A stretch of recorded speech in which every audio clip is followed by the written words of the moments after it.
Oh, good evening. This is episode number 22 of the Mobuku Chronicles. And it is Guy Fawkes night. Actually, my birthday was a few days ago. And this Guy Fawkes night, which celebrates the failed gunpowder plot of Guy Fawkes in England. And so it is November the 5th in the year 2013 AD. And episode 22. And I just turned 66. And I just had my 38th anniversary of starting my macrobiotic life. So, and I'm very happy about that. Much cause for celebration, as far as I'm concerned. And what are we going to talk about tonight on this episode? Well, there's obviously a lot of things to talk about. Since I last spoke, a lot has taken place. And sort of like a summary of stuff that I noted down here. The more generals were fired by, high-ranking generals were fired by Obama, and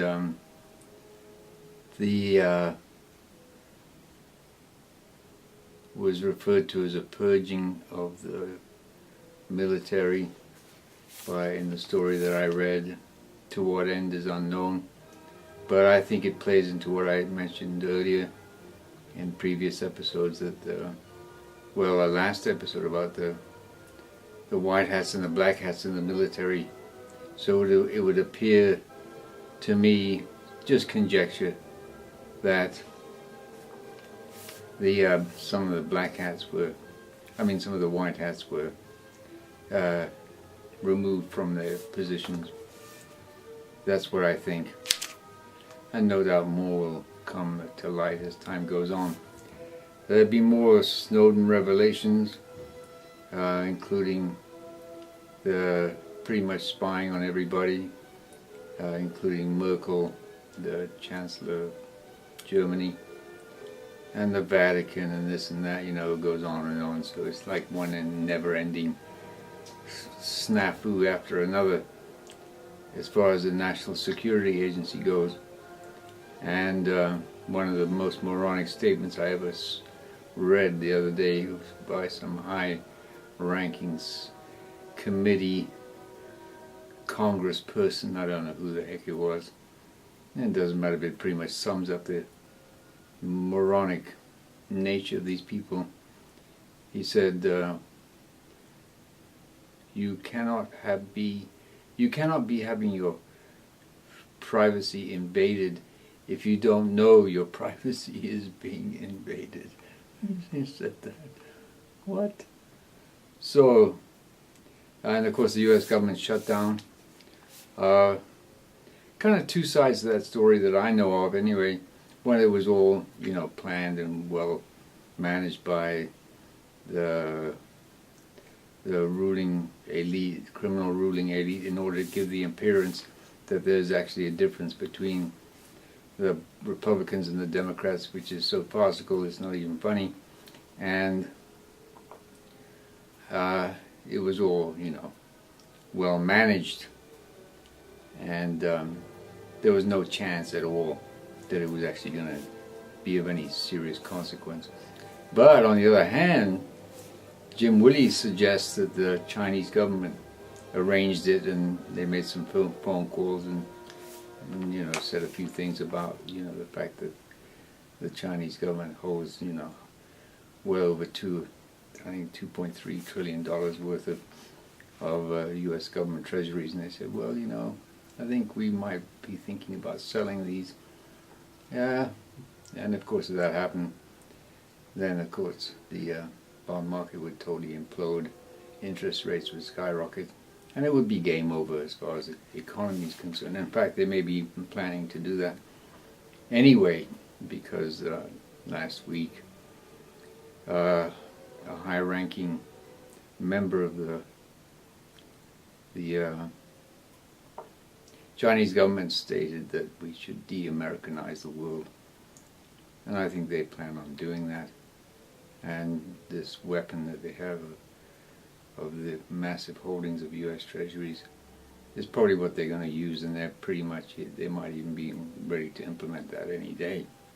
So that plays into the whole silver story, and gold is that I think the dam is about to break, and you're going to find that one morning on the not too distant, time frame. I mean within 6 months, if not less, you will wake up one morning and you won't be able to buy silver at any price, or gold for that matter. So if you're not buying gold as fast as you possibly can, or silver right now, then you're looking at financial evisceration, because one of the other things that Jim Willie mentioned is that there's a planned devaluation of the dollar coming soon to your neighborhood, which means total it will be what he said in 2 stages, 30% followed by 20%. So that means the price of everything that we buy will go up 30% and then 20%. And if you don't have the protection of gold and silver, you're toast, totally. And so those are some of the kind of things that I wanted to say. But the main thing I wanted to get into is just to take a statement by Jim Willie in his last public. This was actually public, so you can read it for yourself. And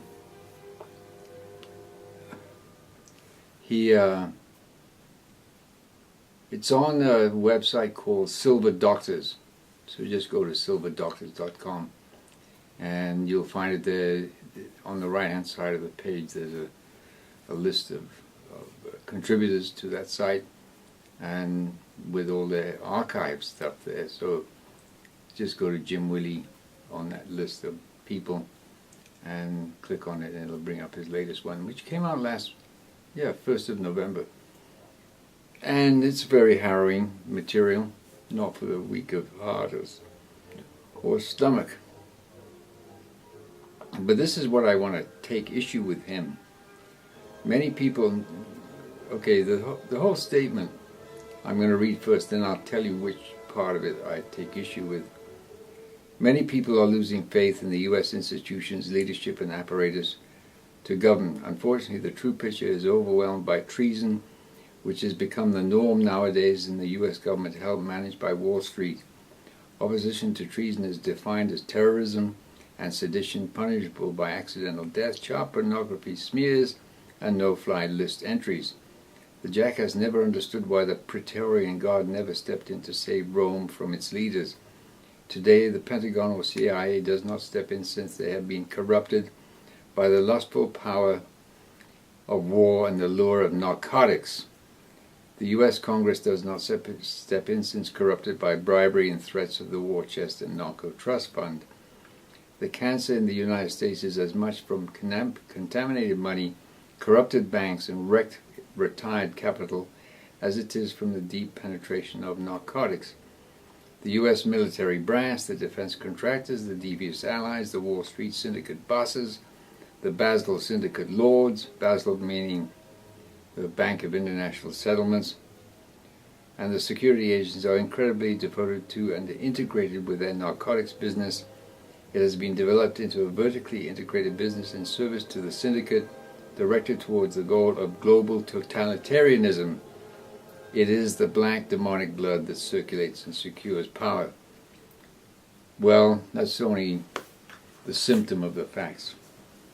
Now I remind you, and this is in my book, The End of Medicine, and I quoted there from the Upanishad, from the Vedas of ancient Indian civilization, where, and I'm not going to go the whole quote, I'm just going to the end of it, where it said, therefore, for those creatures that have a physical body, food is the chief of all things. It is therefore said to be medicine for all diseases of the body. Now, the fact of the matter is, the intelligentsia of the world is clueless with regard to this particular statement. Totally. They absolutely do not understand the power of food for both destructive and constructive purposes. And, of course, that's what the whole macrobiotic way of eating is all about, the constructive use of food in order to make ourselves physically, mentally, emotionally, spiritually strong, resilient, healthy, vital, and clear-headed, among other things. Now, when you look at this condition of this, and it's not just the United States, is that the nation state is literally falling apart. It's smashing itself to pieces. It continues to do that, and it has no possibility of having any other outcome than being completely and utterly obliterated. Now, what I teach and what I live is that the single human individual is far greater than any state, if only people would just realize it. And I've been trying to teach you that and give information about that over the course of the last 21 episodes in one way or another. But I want to do kind of like a State of the Union address here, because it appears that the presidents of the United States don't have the wherewithal to tell the American people the facts of the matter as they are today. And I'm not even going to go into, I'm just going to focus on certain aspects, because obviously the monetary system is imploding, the economy is being destroyed, privacy is being obliterated, there's no recourse in terms of the law.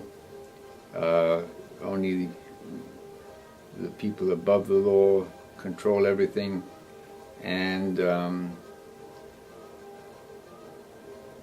there's a rampant worldwide epidemic of obesity, which I'm going to be addressing on Saturday when I give the talk on obesity in Santa Monica at the Elements of Wellness Conference.